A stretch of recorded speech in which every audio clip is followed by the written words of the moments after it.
it is Niamins or Contender or something else. Please make welcome our moderator, Miss Crystal Tomlinson. Thank you very much, Dexroy. Good afternoon, everybody. Wanna just get a little food, right?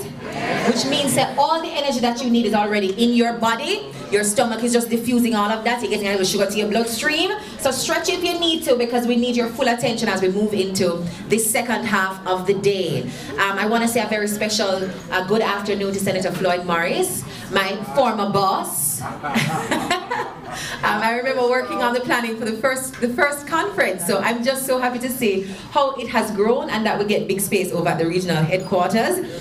It means that the conversations are moving into the right places and the right people are partnering to help us advance the rights of persons with disabilities and the recognition of those rights by the larger population. So congratulations to each of you for being in this room, for having access to the information to know that this was happening and being able to take some action to come and participate. So this session is going to see contributions from Mrs. Christine Hendricks. She is the Executive Director of the Jamaica Council for Persons with Disabilities, and Ms. Gloria Goff, Executive Director for the CDA, Combined Disabilities Association. And they're guiding us through a conversation with individual presentations on the importance of broadening this access to information. It is so serendipitous. Earlier in the week, or late last week, I was at a session where Ms. Andreen Pinnock of the JCPD made a presentation and spoke specifically about what access to information means within the context of persons with disabilities. It's not just that the information is on a website somewhere or the documents rest somewhere in a ministry. It's the question of how accessible that is for every single member of the population, whether it is in digital form, audio format, if that information is transferable or do I have to go and sit in an office to access it. Does your concept of access mean that you're going to have it online and in Braille? And then it raises issues of, are all persons who are blind or have a visual impairment Braille literate? So she really raised some critical information when government agencies and other organizations, private and public, try to make information accessible. Do they understand what accessibility means for persons with disabilities? So I'm very excited to hear this conversation and of course engage the audience with any questions that might lead to greater understanding of this subject area. So I want to invite Mrs. Christine Hendricks, Executive Director of the JCPD, to make the first of two presentations in this section. So please give her a round of applause, ladies and gentlemen.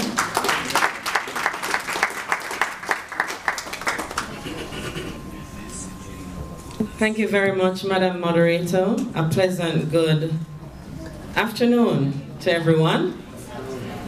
Good afternoon, everyone. Yes, that's much better.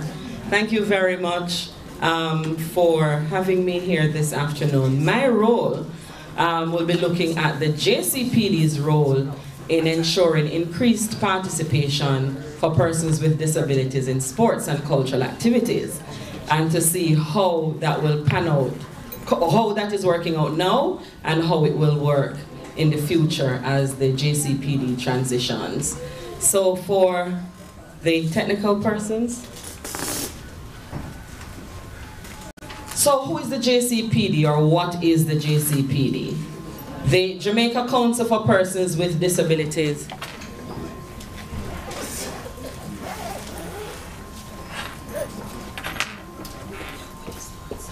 Thank you very much. The Jamaica Council for Persons with Disabilities is an agency under the Ministry of Labor and Social Security. I recognized quite a number of persons between yesterday and today when we say, are you registered with the JCPD? They're like, I don't know what that is. But they know that they are registered with a disability association that is in the Ministry of Labor and Social Security. Same one. So it is the Jamaica Council for Persons with Disabilities, and we have been around since 1973, and our role is to ensure that there is implementation of policies and programs of the government for persons with disabilities. Additionally, we offer benefits to persons with disabilities once they are registered, in terms of economic benefits, educational benefits, and social benefits. And the JCPD is the same organization spoken about in the Disabilities Act, that the Disabilities Act will make into a body corporate. So we are a small agency now, but when the Disabilities Act is being fully implemented, the JCPD will be a body corporate. That's an independent government body that will be responsible to promote, protect, and ensure the rights of persons with disabilities. So right now we have very little authority because the law is not yet in effect, but when we become that independent government body, we will have more power, or the organization will have more power and more authority to speak to and ensure that persons with disability attain their rights. So how has the JCPD been involved so far in terms of ensuring participation in culture and sports for persons with disabilities? This morning, for those who were here, heard the minister speaking that there is a national sports policy. And the JCPD was part of that drafting process to ensure that disability issues get into that national sports policy. We also facilitate awareness of the National Broadcasting Commission to ensure that stakeholders provide information that are in accessible formats. So some persons would have been a part of a conversation with us last year with the Broadcasting Commission, where we had Digicel, Flow, and all the television and media houses, and we spoke about the fact that persons with disabilities need to have access for the deaf, the blind, persons with intellectual disabilities, all the different disability groups needed to have access. And actually some of them, I know Digicel and Flow, they promised some things. I know some of them are still working on them, and some of them have come through, they say.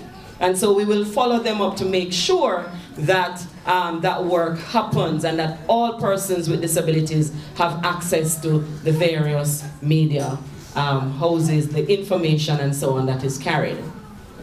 We've also done some work with the Jamaica Intellectual Property Rights Office to ensure that there's access to cultural and other materials, cultural materials and other materials in accessible formats. Some persons will remember as well that there is a, we spoke this morning about the intellectual property and how persons with disabilities need to ensure that their work is secure and copyrighted and ensure that nobody steals your work and so on. We have been doing some work to ensure that people with disabilities understand that their work too should be protected. Additionally, we spoke about the Marrakesh Treaty and the work of the JCPD in that process. As part of that law, JCPD is one of the organizations that will have the right to give permission to other bodies to translate information into Braille or into sign language or so on. Additionally, we provide information to our stakeholders, persons with disabilities in the different parishes. Whenever we have information regarding sports or cultural activities, we provide that information. And we also facilitate the participation of persons with disabilities in sports and culture, whenever it is Grand Gala time or for persons entering the JCDC, or recently when the Ministry of Culture launched its Culture Passport, we ensure that persons with disabilities were part of that team of persons getting that culture passport so that they too can access heritage sites. And for those persons who will need those passports, just let us know and we can facilitate the process. So that's our current role. I spoke earlier about the fact that the JCPD will become an independent government body, a body corporate, that will have authority under the law, the Disabilities Act. However, from Jamaica signed the Convention on the Rights, signed and ratified the Convention on the Rights of Persons with Disabilities, the JCPD has some responsibilities which will be strengthened under the new JCPD. And the CRPD and the Disabilities Act dictate that Jamaica recognize the rights of persons with disabilities to take part in cultural life on an equal basis with others. And we, as a country, should take all the appropriate measures to ensure that persons with disabilities, one, enjoy access to cultural materials in accessible formats, two, enjoy access to television programs, films, theater, and other cultural activities in accessible formats. Oh, something happened.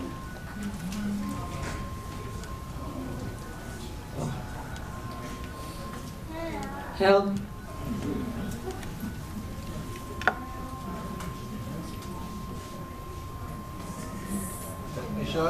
Okay. Yes. Thirdly, to ensure that there is access to places for cultural performances or services such as theaters, museums, cinemas, libraries, and tourism services. And as far as is possible, ensure that persons with disabilities can enjoy access to monuments and sites of national cultural importance. And that culture passport that I spoke of earlier will give persons that access, along with, of course, some work that will have to be done to ensure that persons with physical disabilities have access, and persons who are deaf have access to the information that is being shared in those places. I actually had a conversation with Minister Grange earlier as we spoke on RGR, and she said, you know, she will ensure that there is sign language interpretation, you know, learning for or exposure to those tour guides who are at those places of national cultural importance. The JCPD will also play a role in ensuring that the laws protecting intellectual property rights is not discriminatory, and it does not prove to be a barrier for persons with disabilities accessing cultural materials. And so the work with JIPO will come in very handy here. And the Marrakesh Treaty, I'm in trouble again, will also ensure that persons with disabilities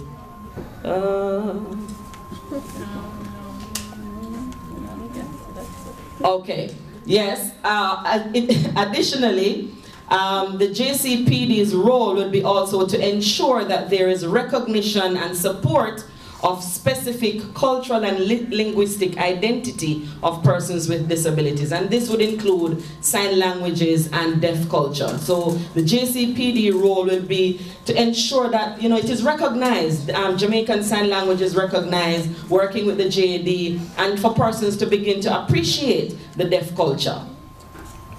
A part of the JCPD role as well will be to enable persons with disabilities to participate on an equal basis with others in recreational, leisure, and sporting activities, and to encourage and promote the participation of these persons in mainstream sporting activities at all levels. Earlier, you know, the JCDC has been boasting over the years about deaf dance and, you know, so on. But I said to the minister, you know, I believe it is time that the deaf dancers not only compete among themselves, but they be allowed to compete with the wider membership of the JCD, the festival competition, so that we can see that, you know, their real, you know, worth, and not only, yes, we tend to think that we can only compete among ourselves, but persons with disabilities can compete with anybody, don't it? Yes.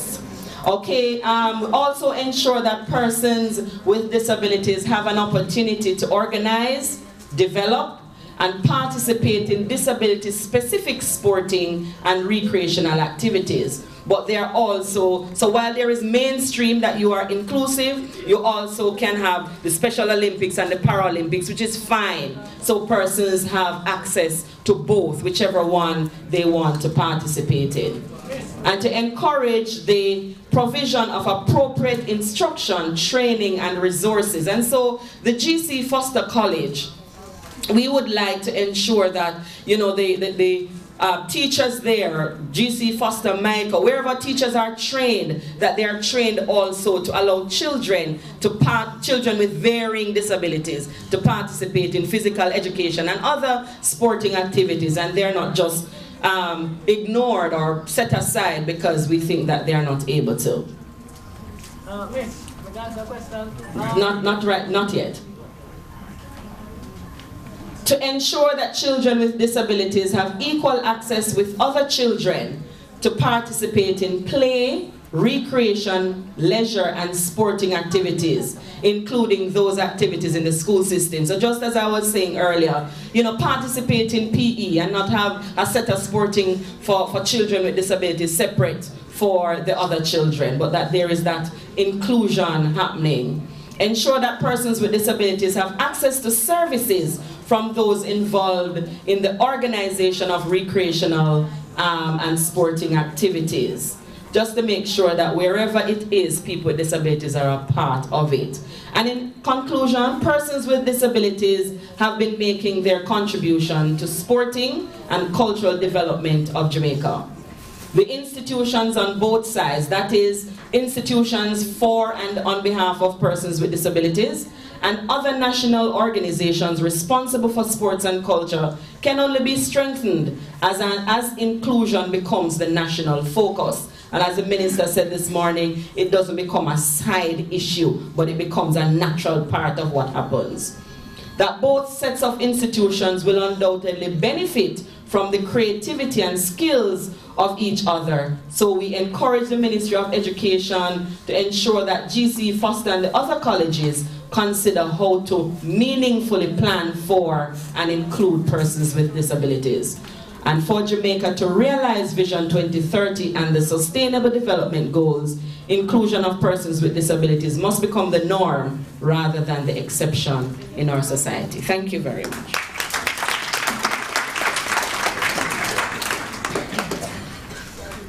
Thank you very much, Mrs. Christine Hendricks, Executive Director of the Jamaica Council for Persons with Disabilities. Do you have a number that you want to share with the persons who know them registered to something in the ministry?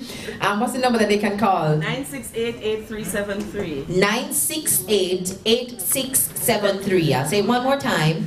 968-86. Same thing? 8373. And you know, I can bet my bottom dollar that the person who was not able to read your lips and only heard what you said have better memory than me. It's not lie telling. All right, so it's now time to hear from Ms. Gloria Goff, Executive Director of the Combined Disabilities Association. Please make her welcome.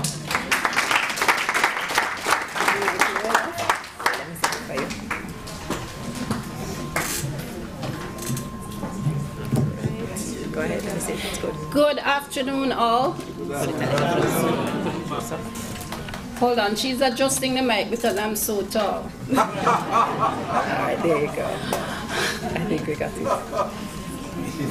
I think we got it. Go, let me hear it. Hello, hello, are you hearing me now? Yes. Okay, that's much better. Today I'm going to be looking at the same issue, well, the same topic basically that Christine mentioned, but you know, from the NGO grassroots level. She spoke a lot about what the bill says, and you know, which is very, very important, because without policy, without legislation, then we don't have any teeth, we don't have any grounds on which to stand. Now, let me first look at the role of the, in this topic we will examine how the CDA can, through institutional strengthening, create greater access to information, thus increasing the participation of persons with disabilities in sport and culture. And as Christine began, who is the CDA? She said, who is the JCPD? The CDA is a cross-disability, non-governmental grassroots organization. And when we say grassroots, we're talking about starting from down here. You know, government speaks from up there. We, as an NGO organization, a grassroots organization, we speak with the people on the ground who are experiencing the issues, right?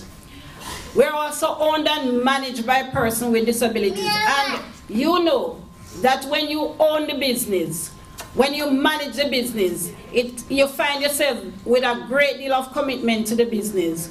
We are persons with disabilities, so we experience the issues that we talk about. And therefore, it makes us more adamant about what we want. It makes us work harder, even when the returns in other ways might seem small, right? It was launched in 1981, but became a legal entity in 1982. In 81, most of us, I don't know if you know what year that was. Okay, International Year for Persons with Disabilities declared by the United Nations. So everything was happening during that year. What is our mandate? Our mandate or our mission is to advocate for the rights and dignity and inclusion of persons with disabilities in Jamaica while providing services that support the social and economic empowerment of this sector through program implementation and efficient management of the organization resources. And what we are basically saying in all of that we as persons with disabilities have a right to be here, and we have a right to fulfill our potential. And therefore, the country must allow us to do it by providing what is necessary for us to achieve that. And also, that if we are going to sustain the organization and remain current and vibrant, we have to manage our limited resources very well. What is our vision? CDA works hard towards a society in which persons with disabilities are recognized as equals, enjoying their rights and having access to the whole range of opportunities offered by the society. That sounds like a big dream, but it's possible. Because when you think of where we're coming from and where we're here now, I'm sure if some of our long past brothers and sisters were to come back alive right now, they would say, wow, why didn't I live until now, right? So we know that despite the rocky road that we are treading, we are making some inroads. Our structure, we are membership driven. The organization started with members. We are answerable to our members. We have a board of directors and we have an office. Well, you know, those of you who are familiar with the office, we work very hard with only 4 staff members, but we still do the job. Why was the organization established? Right? We were established because we had a need for self-advocacy. You know, people were advocating for us, and with all the best intentions, they did not necessarily know what we really wanted. They thought they knew. Like when we were at school for the blind, all the brighter ones became typists and telephone operators. All the others were brighter in other fields, maybe did craft and other things, you know, but not necessarily knowing if that's what you want. They wanted me to be a therapist, Wilbert, and I hardly knew anything about health science. All right? Persons with disabilities had no voice. They needed a voice of their own. Persons with disability were treated as third-class citizens. You know, you were hidden in the back room. People didn't think that you could become something in life. Who would ever dream that somebody in this room could become a senator when he was raising chickens, right? Maybe that's very interesting. Yeah, maybe that's what he I heard it. People had serious misconceptions about our needs. We want justice. People had serious misconception about our needs, right? So, as I said, they thought we needed X when and some people think all we wanted is to bathe and powder up and put on pretty clothes, and you know, they didn't think as adults who wanted boyfriend and girlfriends and those things, right? No, because, you know, we were not to think even that like we're supposed to all be Christians. All right, greater awareness of our rights. We know because of the Black Power rights in the 1970s, everybody wanted them right. No bastard, no there again. Women's rights, children rights, everybody have rights. So the disabled have rights. So some strong-arm people did that, right? We also wanted self-determination, self-actualization. We wanted to be who we want to be. And we wanted to do it even with assistance, but we knew what we wanted. We wanted to have a car, we wanted to have a house, we wanted to have children, we wanted to get married, we wanted to be single, whatever we wanted to, nobody should take that from us. Self-determination. What has been our successes?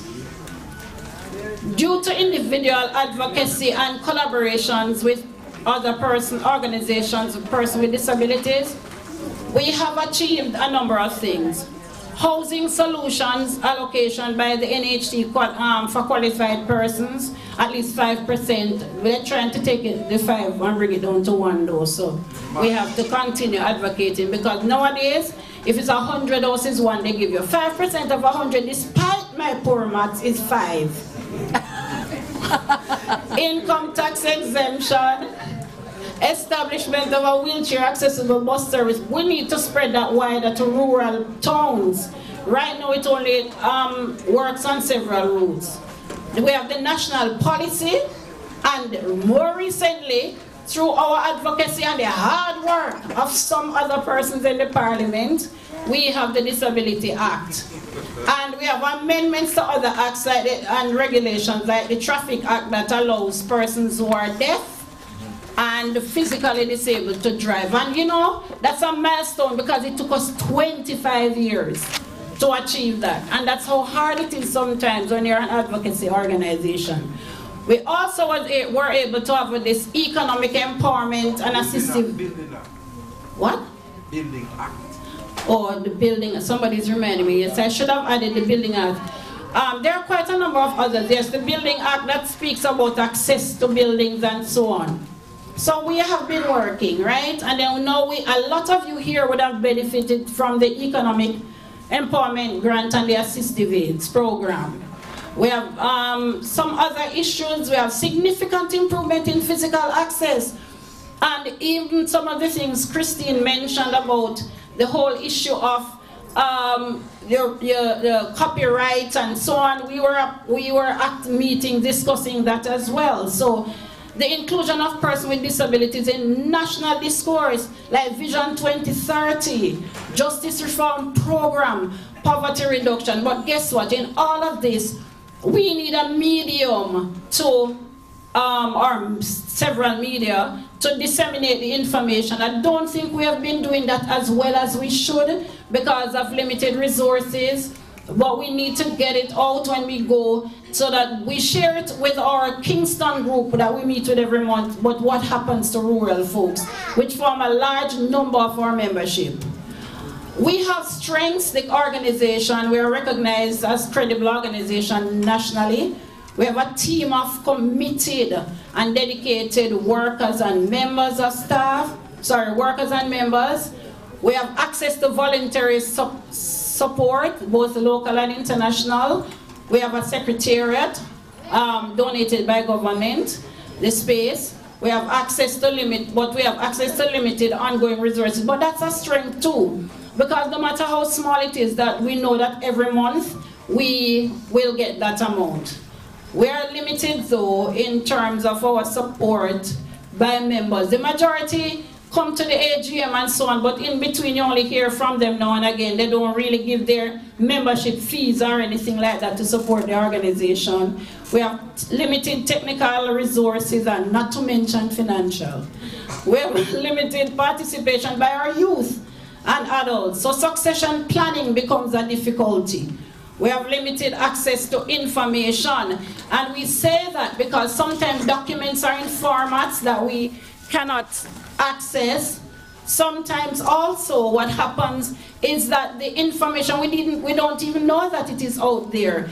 And contrary to popular belief, not every disabled person in Jamaica have an iPhone or have a computer, and even if they do, they might not have the access to email, or they can't afford to keep the credit on their phone to go on the internet. So we have to find ways of getting the information out there. Now let's look quickly at CDA's role. in sports and culture. It's limited, it's unstructured, it's informal. For example, we celebrate the successes of athletes. You know, we call them sometimes we just celebrate within our organization. We congratulate them. So there was a time when we used to send letters to the media houses when they never used to recognize the disabled athletes when they are at overseas, you know. So we, and they started doing it. Let me go quickly and skip some of this, those of you. We encourage the participation of members in cultural activities. We hosted several concerts promoting our talents. We have stage fairs, employment fairs exhibiting craft items. We supported craftsmen and women by being the intermediary between overseas and local. We also set up a factory in which persons with disabilities work and produce craft items. We have made significant improvement in outreach to our members. However, I need to just close by giving you some recommendations, and a few of them is that we need really to strengthen the channels of communication. We need to become more attractive to our younger people, because for succession planning, we find that they only participate in a few activities but don't want to be on the decision-making body. We need to improve collaboration between NGOs and other people, or Paralympics, Special Olympics, so that when they are going out, we are aware of it, that we can send a message out using the different media. Don't follow this because I'm skipping in the interest of time. Develop a more structured approach to responding to issues related to sport and culture. As many persons with disabilities, and an institution serving this population, we all should review the sport policy, because I'm sure a lot of you heard about it only for this week or yesterday or today. And we need to look at it and see if there's anything else we can add. We need to improve the communication in the organization with our stakeholders. So we now have a website, and we need to have constant update of our Facebook. And we need to use other media. Also, what we also need to do is to get out there in the community, face to face, no matter what the technology is. Face to face communication means a lot to our persons with disabilities. They like to see us in their community. They like to see us sitting with them and talking with them. We also need to reinstitute our quarterly newsletter, so that we can share with our members, have documents, document our issues and our activities, so that persons with disabilities really have access to information from all the avenues, and that our sports culture can be featured in this way, and people can be better able to cheer on our members. And when the opportunity comes, we can make recommendation, or we seek the opportunity to make recommendation to government. Now, in concluding, we recognize the urgency for the institutional strengthening of the Combined Disabilities Association to achieve the above-mentioned recommendations.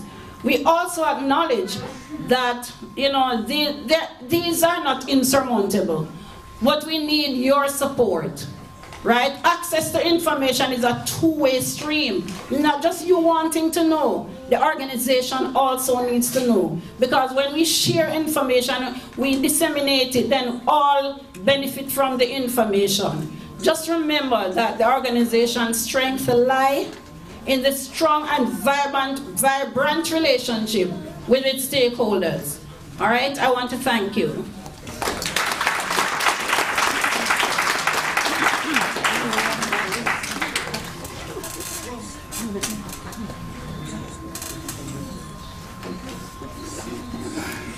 Okay, thank you very much, Miss Gloria Goff from the Combined Disabilities Association. So we're having a conversation here about institutional strengthening, which means looking at the arms, and in the arms of government, one, that's why we have the JCPD on the panel, but also all the other mechanisms that are supposed to help feed this information to the community of persons with disabilities. So I want to know if there are any questions in the audience from persons who are a member of one, both, none of these organizations, registered, unregistered, curious, not so sure what to think, but you are interested in getting information related to perhaps your own participation in culture and sport, that of your children or somebody you know who has a disability who could benefit from this sort of information. What challenges are you having accessing that? What greater support could really be leveraged from either of these two organizations? What more could they do for you? I see a hand in the audience already. The mic is going to be roving, so just raise your hand if you have a question. 5 minutes for this section, so we hope to get the most out of it. Good afternoon, this is Don Taylor. Ms. Goff, I saw something up there which caught my interest. I am proud to state that I started the process for the deaf to get the driver's license. Somebody else finished it. Alright, but I'm glad that it came through. But can you say whether I saw up there that the physically disabled are able to get the license? No. Has that come to fruition? Yes, persons with physical disabilities have been driving for years not knowing that legally, that they were driving illegally until we were going through the process for the deaf to get driver's license when it was actually being finalized, and we were going through the discussion with the Island Traffic Authority. Then we discovered that you guys were driving illegally. So we just said, look here, use one stone and kill both birds.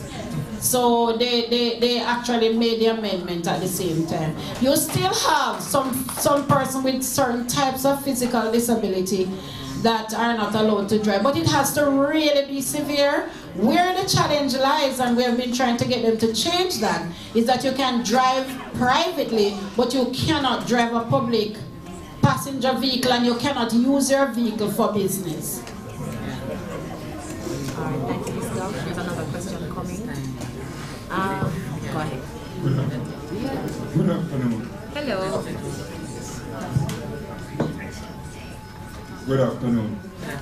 I'm Oral Small from Carnival Combined Disability Association. And listening to Miss Hendricks and Miss Clark with a lot of information. Oh, okay. A lot of information. But the question I would like to ask, the issue what other people have is that accessibility. There's a big difference with availability and accessibility. Because a lot of these things, they're not accessible. I would like the powers that be to make it more accessible. Thank you. Please.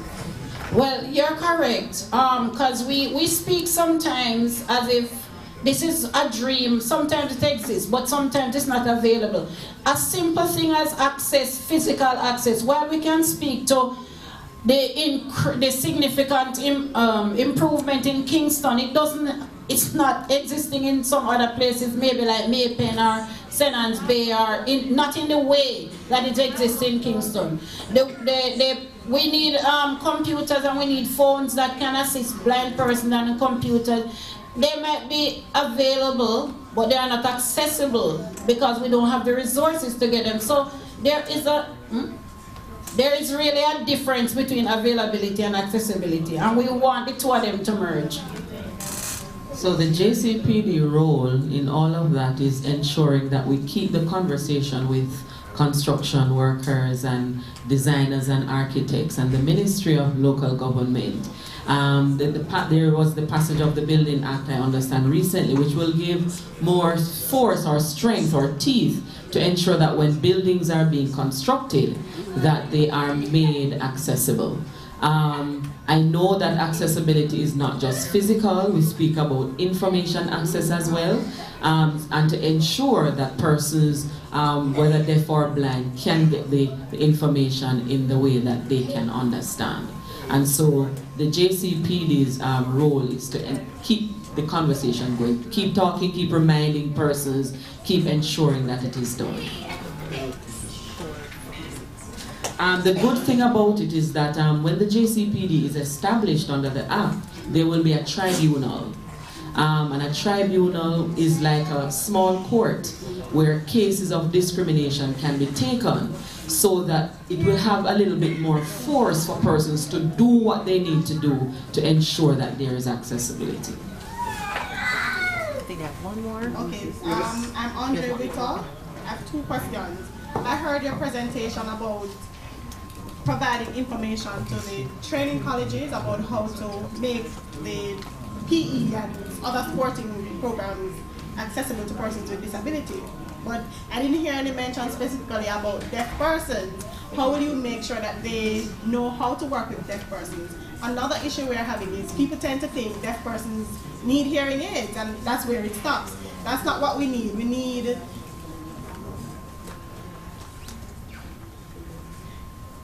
need a deaf-friendly environment, and we need technology to assist. Deaf-friendly technology and interpreters. When I know that when we speak of persons with disabilities, we're talking about everybody, all the groups, even outside of the 4 major groups that we mention all the time: deaf, blind, intellectual disabilities, visual impairment, physical, mental illness, and the range of other developmental disabilities. So when JCPD speaks about persons with disabilities, we're talking about all the different groups, because each group needs something specific for its existence and ensuring that participation takes place at various levels.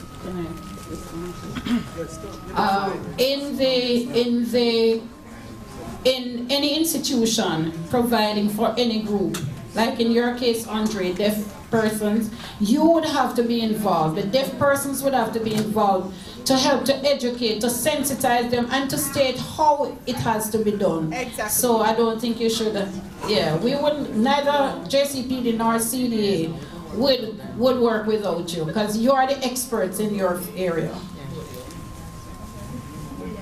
Yes, I'm Dalton Clark from the Westmoreland Disability Support Group. I'm here to make a contribution here. My contribution is the item is the journey. So the journey from disability through life is one eventful journey filled with episodes, but through vigorous faith and persuasion, the challenge is over. So the hurdle to cross the hurdle in life, and is for our greatest respect at this time. To show honor at this time, to show respect to the most honorable Dr. Floyd Morris. In this regard, has opened up a whole heaven of opportunities for us in the disabled community of Jamaica and beyond. In Parliament, as a legislative body, the windows of opportunities to open the gateways for disabled people to be recognized as equal citizens in this current country. Because of this, none of disabled people in this country continues to rise because of the different circumstances, but with the help of the Ministry of Labor and Social Security and other outreach groups and organizations, we will be able to alleviate many of our needs of disabled persons, needs in all our communities. On behalf of President Mr. Cleve Barton, Vice President Mr. Dalton Clark, that I am from the Westmoreland Disability Group. Thank you.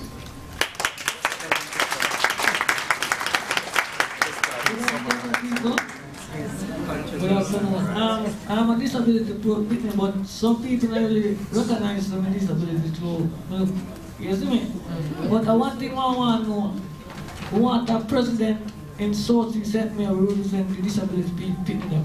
In South St. Mary, want an election run there in Southeast St. Mary, it's a president representing the in Parliament. We have an MP in Southeast St. Mary, a president to show us we push it further.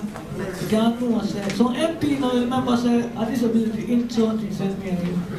I recognize that when we want to call, we can make sure the board of you and anyone I don't know who can come and run an election and invite Jamaica election board. And then we run an election, we can find a candidate to run for disability program to represent with.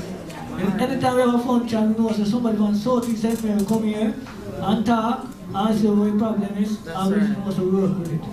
Okay. Every time people come here, we have to have an ID to represent our disability. Some people can't use weed when they get film. All right. And not look like them come use weed. They will use that, but no, they have an ID. You want respect. All right. It sounds like what you're talking about is representation. It sounds like what you're talking about is you want an organization within. But guess what? While we can assist from CDA and from JCPD, you have to make up your mind that you want to really start an organization and develop it. So you have to pull people together down there who have this interest. If it's even 5 of you, it doesn't take 20 or 30. Because Montego Bay started with a small group, St. Anne, Westmoreland, and now they're building. So you need to find 3 or 4 committed persons and start with that. And by your works, it shall be revealed that other people will join. Because some people don't plant the seed, but they will, when it's growing, they will come in. But it doesn't matter. If it's even when the fruit is bearing and they come, welcome them and build your organization. And when you have established that, and I don't mean legally, when you have put yourself together as an organization, contact us. We will come, and if you need any guidance, even to do that, we can assist, all right? All right, thank you very, very much for all this interaction and engagement. We do have to wrap because we're trying to catch up on time so everybody will be able to get home safely and beat as much of the traffic as possible.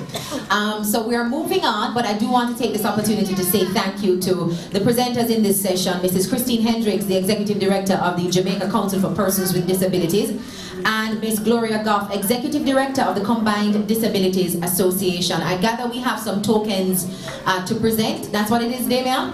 All right, so I'm going to hand over to Damian Gordon to make those presentations. Well, you're standing here with the present them, so I'm going to give you the role. All right, Ms. Gloria Goff. I hope it's a car. We'd like to thank you for your insightfulness and to come here to present to us and give us your word of encouragement and your commitment to this. I'm lost for words. All right. Thank you. Ms. Crystal Tomlinson. Oh, one for me. Yes, you're. Okay. Look here, if Seneca Morris book in there, I have a copy already and I don't want to rob anybody of the opportunity, right? I have my special copy already, so it's one I book them, it feel like a book. Don't worry, I have some people who I can gift it to. Alright, thank you. You want to tell you who to give? Yes. So we're going to have... Thank you. Thank you. Hello, good afternoon, ladies and gentlemen. Let's hear it for the presenters and Miss Crystal Tomlinson. And let me tell you something. I might be prophetic here, but you see this young lady here? She has very far to go. And you're going to hear a whole heap about her in the not too distant future. And when you hear about her, just big her up and support her, because she a good girl. Right? Good girl. All right. Now, ladies and gentlemen, we have been here for the past 2 days, and I think that we have had a very successful conference. What says you? A very successful conference. We might have had our glitches, we might have our challenges, but let me tell you something. I have been to even the United Nations and see them have a whole heap of problem. Problem far more than we have experienced here. So when you have to do a conference of this magnitude, you're going to have logistical challenges, you're going to have logistical issues. But on behalf of the committee and the UWI Center for Disability Studies, I want to apologize to anybody who have been inconvenienced in any way. And our aim is to make the conference better, so we will learn from these experiences and make sure that in going forward we are better able to deal with the issues that confront us. With that said, I think when we organize a conference of this nature, in the context of current world realities, we want to share information with persons with disabilities so that they can better equip themselves to make informed decisions, so that they can become better individuals and be more successful at what they are doing. So we decided to focus on sports and the culture this time around. And here I want to take the opportunity to big up two individuals who were responsible for shaping the theme and also shaping the topics. And I speak of Jason Ricketts and Shavane Daly. And they presented what it is that they wanted to see for this conference. I shaped it and formulated it, pulled the committee together, mobilized the resources so that this conference could take place. And I have to commend again the members of the committee. And I want to speak of Christine Hendricks, Jacqueline Bennett, Shamali Cardoza, Bernadette McPherson. I mentioned Jason and Shavane, Chevelle Gerson, and they will tell you that the love of my life outside of my wife.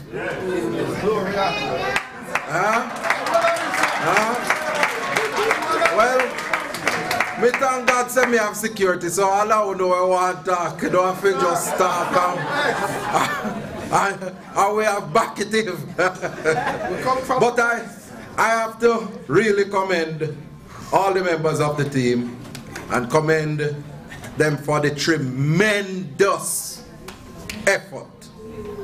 The volunteers who worked tirelessly over the past 2 days. The members of the media that came and supported. The team from the regional headquarters here and the University of the West Indies in general. All the persons who chaired and anchored the various sessions. We are extremely grateful to them. And I am not going to leave out the conference coordinator and his deputy, Mr. Dexroy Martin and Mr. Damian Gordon, for their tremendous support to make this conference the success that it has been.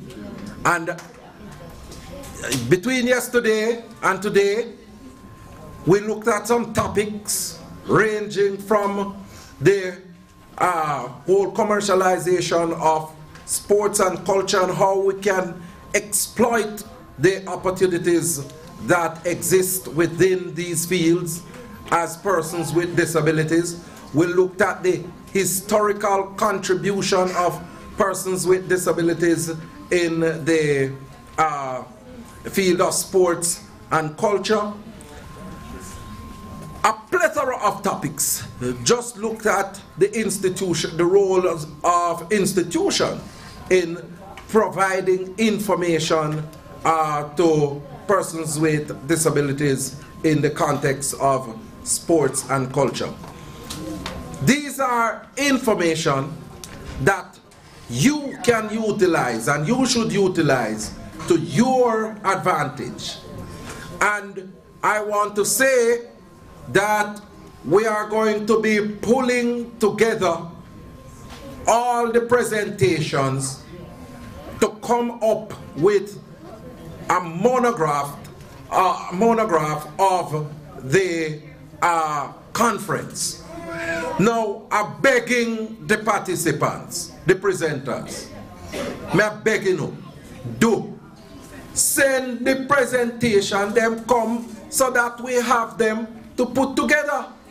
Because what is going to happen is that 6 months after, we're still chasing individuals to get these documents. And I say this based on experience with the last conference, right?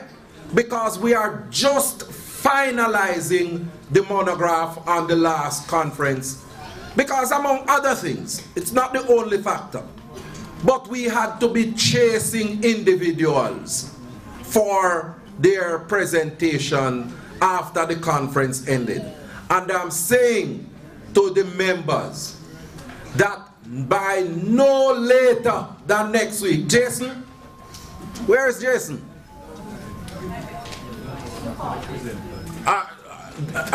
Dexroy? Yeah, I want to find out, you know, next week should be reasonable to say members should send their presentation to us in a Word format so that we can compile the document for publication. All right? Presenters, that's all right with you? Yes. Those who are here? Yes. All right, all right. It's in the affirmative. Yes. Thanks, thanks. And you see, when you're extending thanks, why you can't get yourself in trouble. I want to thank the Red Cross for their support. Thankfully, I have not heard of any incidents over the past 2 days, and so we want to thank the Red Cross for their support. So now that Conference 2018 is over, and with the guidance of the Almighty, we are looking forward to Conference 2020. And you will hear from us what the plans are for that. But I want to say to you, as I make my final comments and introduce the person who will give the final charge, I want to say to you, travel on the road safely.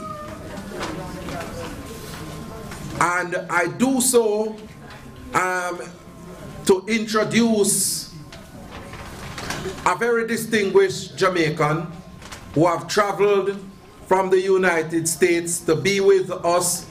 She's on vacation, but you know, she came for the conference as well. And Claudia Gordon is a distinguished Jamaican attorney at law in the United States, served in the Obama administration, where she advised on matters relating to persons with disabilities. She has been a tremendous support where I am concerned. I mean, the levels of encouragement that I receive from Claudia knows no bounds. And I want to thank her, and we are working on some initiatives for the advancement of persons with disabilities. And I take this opportunity to do the final charge, Claudia Gordon from out of the United States.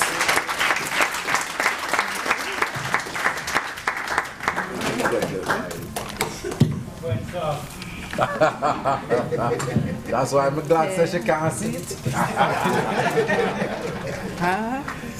Thank you, Senator Morris. I'm going to voice for myself. The interpreter has been working all day. So if for any reason you don't understand me, just say it again, all right? All right. It's really a joy to be here with all of you. And it's time for them. And make sure they stand. It's really thrilled. I'm so happy to happen to be on the island while we're having this important conference. I know that I am the last thing between you and a safe trip home. I'm the last thing between you and a safe trip home, so I'm going to keep my remarks really brief. I think you have heard a lot today, a wealth of real, valuable information, and information about what the government is doing on behalf of people with disability on the island, resources that are available to you, and I think it's really important that we focus on sports, because sports have a very unique power to allow society to look beyond what we can do and focus on what we can do. I don't think there are many other areas in society like sports that allow us to excel beyond our disability. And I want to share a personal story with all of you. I know you have heard all about my accomplishment, the fact that I work for President Obama, all of that. I'm really proud that I've been able to arrive at that place in my career.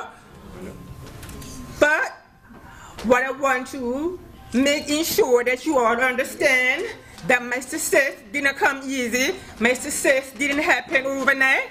I'm from St. Mary. Who's from St. Mary? All right.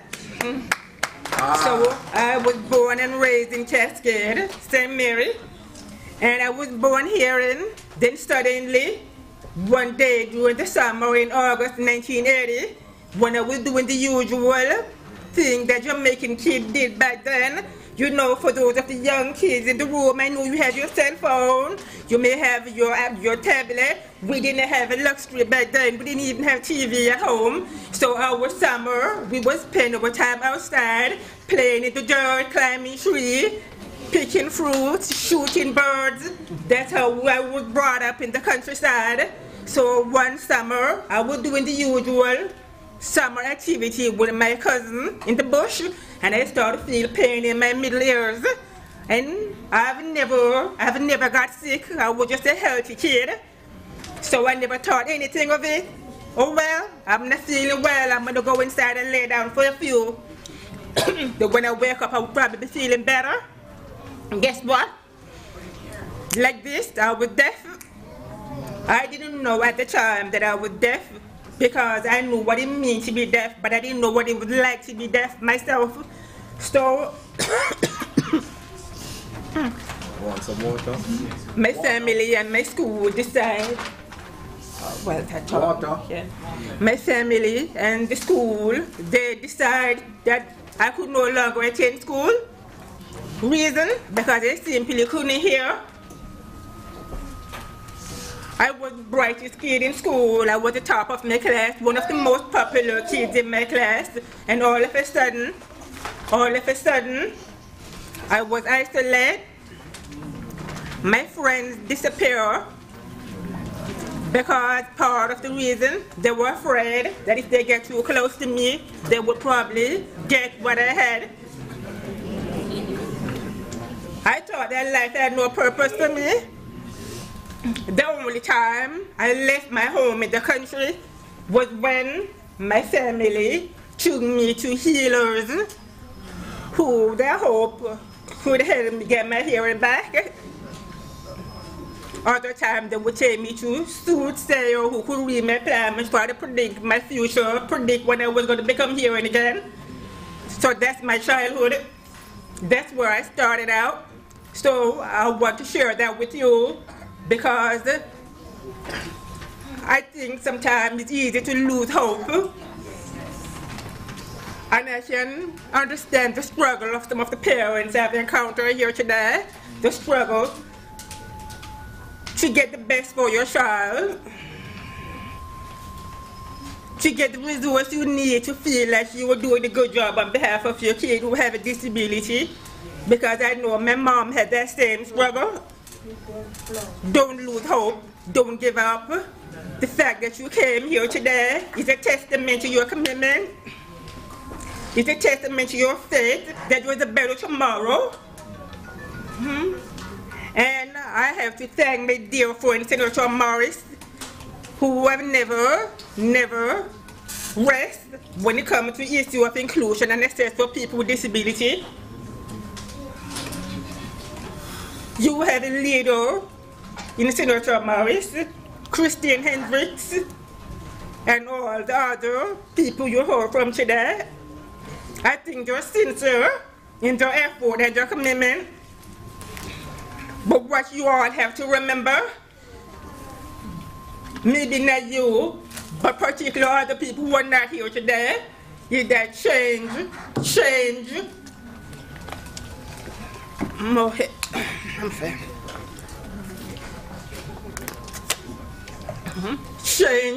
cannot be brought about by a few individuals.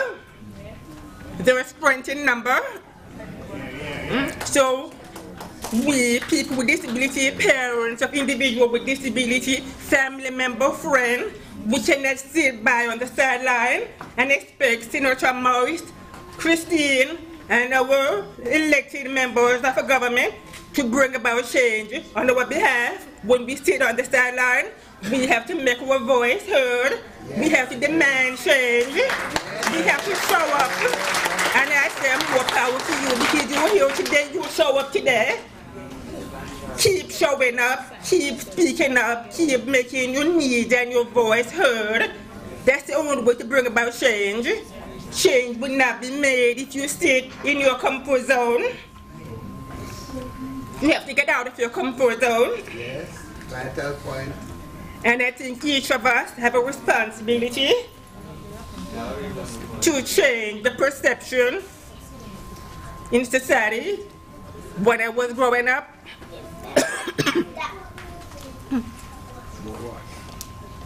the only person that I know, looking back, who was deaf in my village, my community, was a woman whose name was Dummy.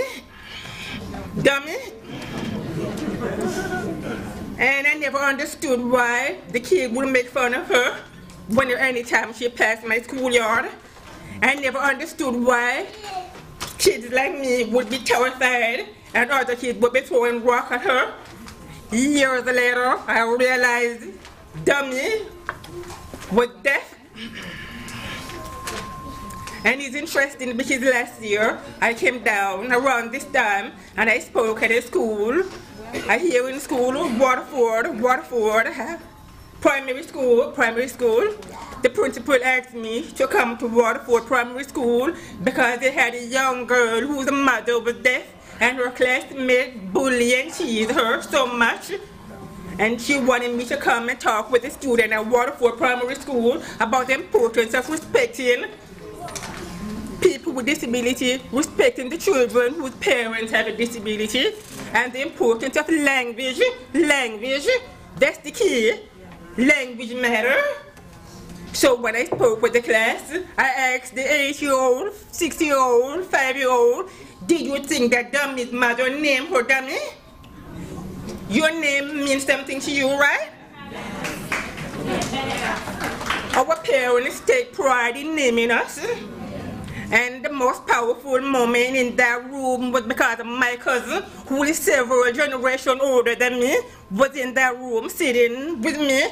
I asked her, do you know Dummy's real name? You think, what was the answer? What was the answer? No?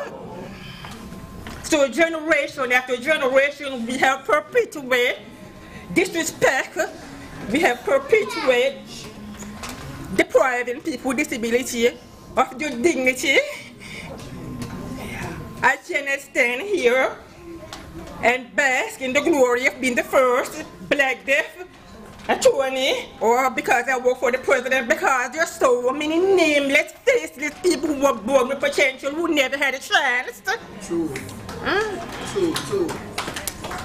They were just as passionate as you and I are.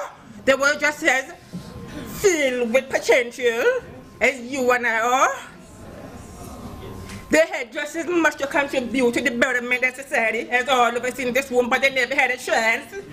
So, language matter. How we treat people, either we uplift them or we demoralize them. So we each have a responsibility as a community, as church brothers and sisters, as classmates, as colleagues, to call out the inappropriate behavior and attitude we cannot see by passively when that happens. So what I said back then, I wish that the adults in my community had corrected kids when we call this wonderful woman whose name we will never know, dummy. So I want to close with a few specific things.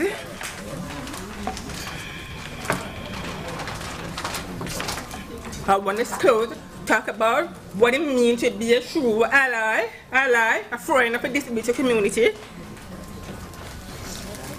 I think it's important that we people with disability be invited to the table to participate in matters that are concerned our needs. I think the people who work on our behalf to advance inclusion and access are well-meaning. They are authentic in their effort, but I think it's also important that they recognize people with disability as equal partner in that effort.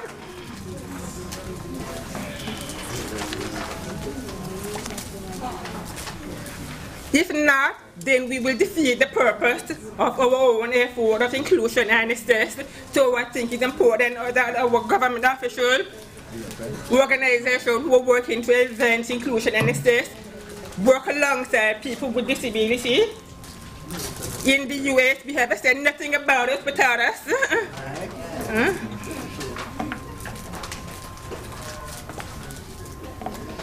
And I think while this conference is amazing, very uplifting, empowering, we also need to see more action in terms of tangible progress for access, from transportation to communication access for deaf, for blind individuals.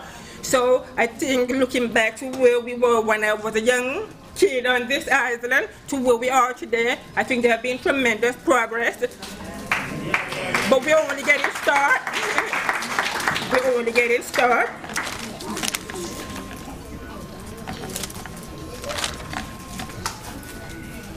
So is Nakisha Brown in the audience?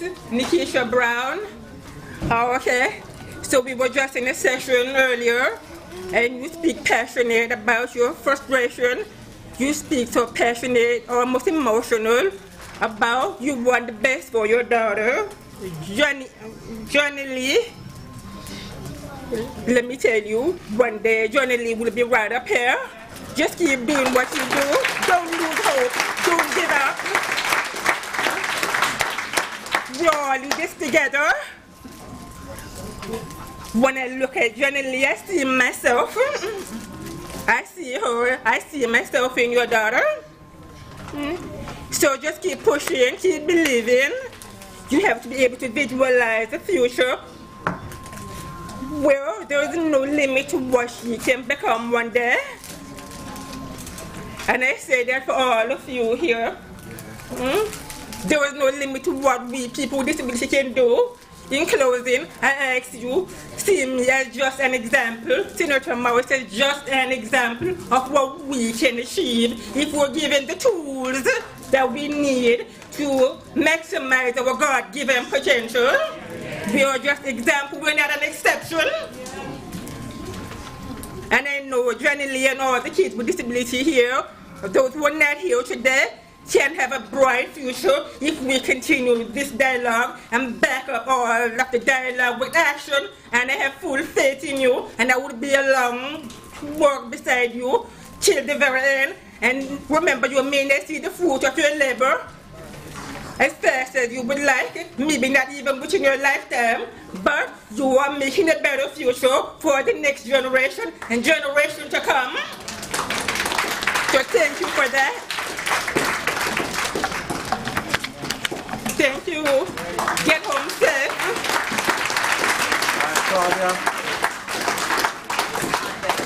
Claudia, and I want to take this opportunity, Claudia, hold on. I want to take this opportunity. Claudia has been a very good friend, and I'm presenting her a personal copy of my autobiography, signed, sealed, and delivered. Enjoy the reading. All right, good. Okay. I have another copy. I have another copy for that very special person, the president. Make sure it's delivered. Oh, that special person is. All right. To deliver. Okay, this one. Okay, yes. let me make sure I don't mix them up. Yes. Yours is written on, your name is written on the back. President or former president? Me say president. Me no matter who you want to talk about. Me don't know. I don't know who we not talking about. Me know who my president is. No, I'm saying farmer, but they don't say farmer in the US, it's just president. Yeah, man, but we don't want to say it. We can't jump on the president. You mix them up?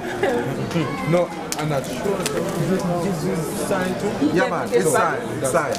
No, but her name is written on the back. No, man. One is not, has not. Yeah, they have it. Those are. Wait there. One, who mixed them up now? The two that I gave her. Alright, fine. Wait there. This one has not. No, man, but I want to make sure no one said that's the correct thing. These are research. Just Okay, no problem. Good conference, very good turnout. Yes. Very good. What am I doing? Alright, so safe journey home, everybody. Yes, ma'am. Hello.